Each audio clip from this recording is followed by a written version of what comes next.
Hello, everyone. This is Yoko. In this channel, I'll be sharing information about events happening in China because I've noticed that many times, accurate information doesn't get communicated outside of China.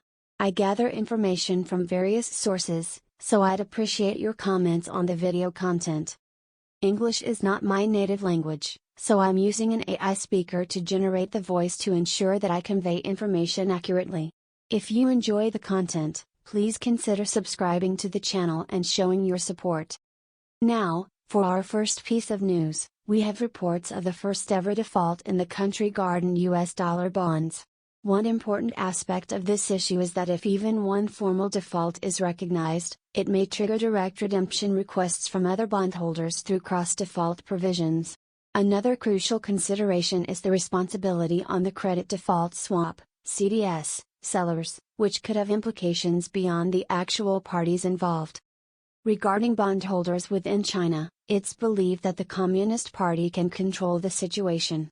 However, for bondholders from outside China, it depends on how much money they have lent from outside China.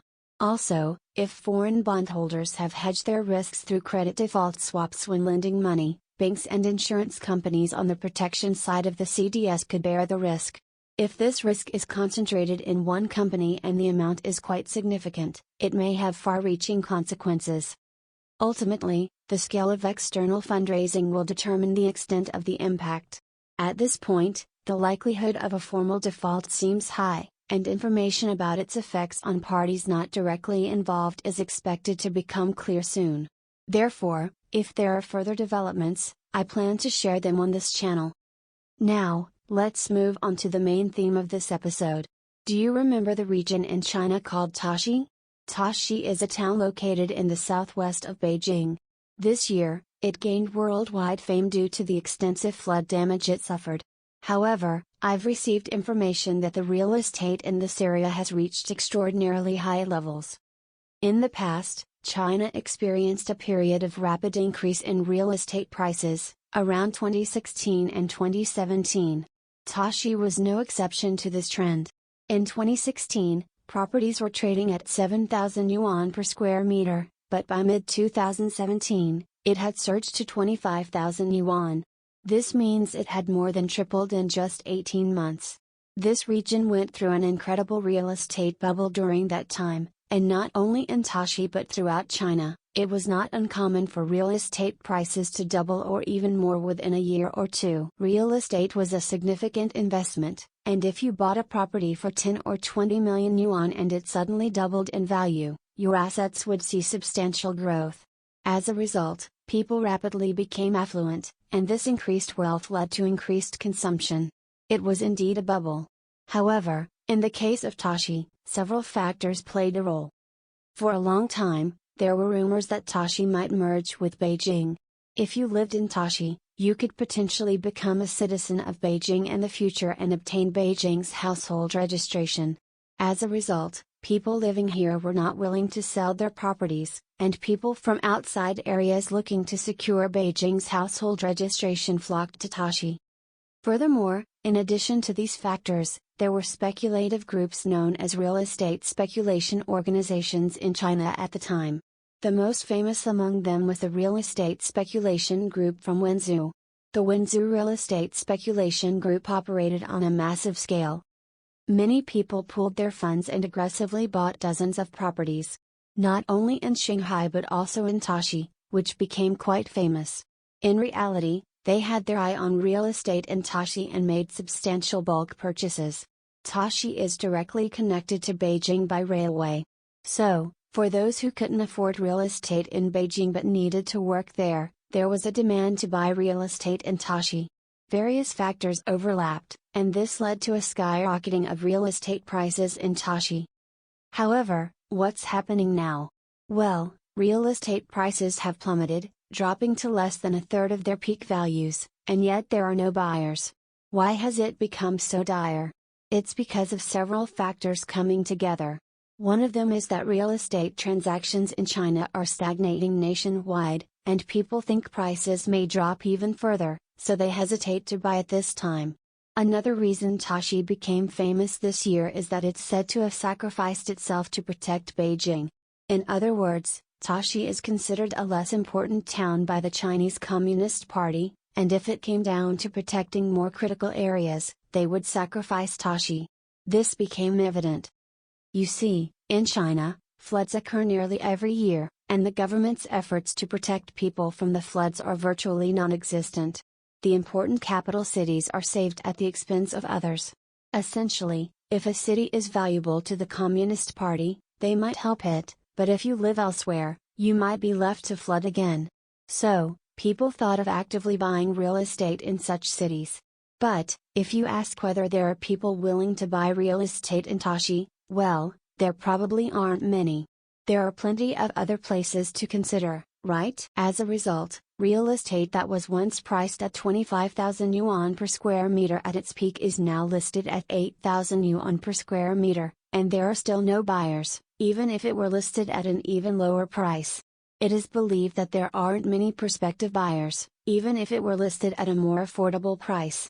People originally from Tashi or those with a strong attachment to the region might consider it, but people from other areas, especially after witnessing the flood damage this year, may not have the motivation to live in Tashi. By the way, concerning Chinese cities, it is quite common for them to develop along riversides, which makes them vulnerable to floods. This has been known for a long time, yet despite the Communist Party boasting impressive GDP and technological prowess, they haven't made much effort to address this. The flooding problems continued to persist year after year, and it's not just an issue for Tashi, it's a problem throughout China. During the previous real estate bubble period, people didn't pay much attention to quality. Real estate could be bought, and its value would double the following year. So, factors like floods and risks weren't given much consideration. The primary goal was to make a profit, even if it meant buying in less favorable locations. However, the situation has now changed. Quality in real estate is gaining importance, and poorly located properties may have difficulty selling, even if their prices are reduced.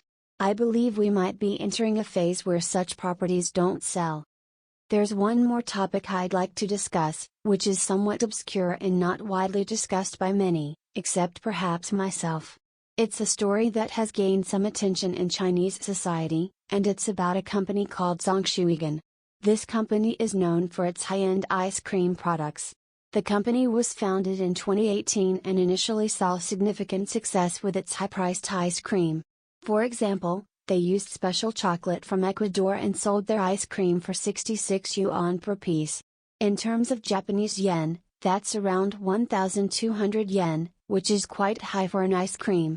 Most regular ice creams in China typically cost between 2 to 5 yuan. Now, this company had become the number one in terms of sales in the ice cream sector on the internet from 2020 to 2022, even with such high prices. However, things took a dramatic turn in the industry this year. One reason is that consumers started waking up to the fact that these ice creams were excessively expensive. Even though ice cream usually costs 2 to 5 yuan, this particular brand was selling for over 60 yuan, which is way too high for ice cream. When we look at ice cream sales this year on the internet, overall sales have increased because it was a hot summer, and ice creams did sell reasonably well, but the price range for these sales has shifted towards 2 to 5 yuan, similar to the prices of regular convenience store ice creams. So, consumers started focusing more on cost effectiveness. This shift is attributed to the general economic downturn in China. Another reason is that these high-priced ice creams from Zhongshuigan, despite their premium pricing, didn't offer much differentiation from other brands. The owner of the company himself acknowledges that the ice cream industry is an industry where imitation is easy, and it's challenging to provide uniqueness.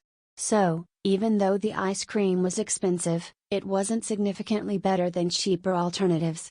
As a result, Zhongshuigan's performance took a nosedive since the beginning of this year. It was a company that had once thrived in China, but around August, there were rumors that the company wasn't paying salaries, and currently, several individuals claiming to be employees have taken to the internet to demand their money and unpaid salaries. This company might be in dire straits. Just like in Japan, The ice cream manufacturing business in China is quite competitive, and once it starts to decline, there are plenty of other competitors.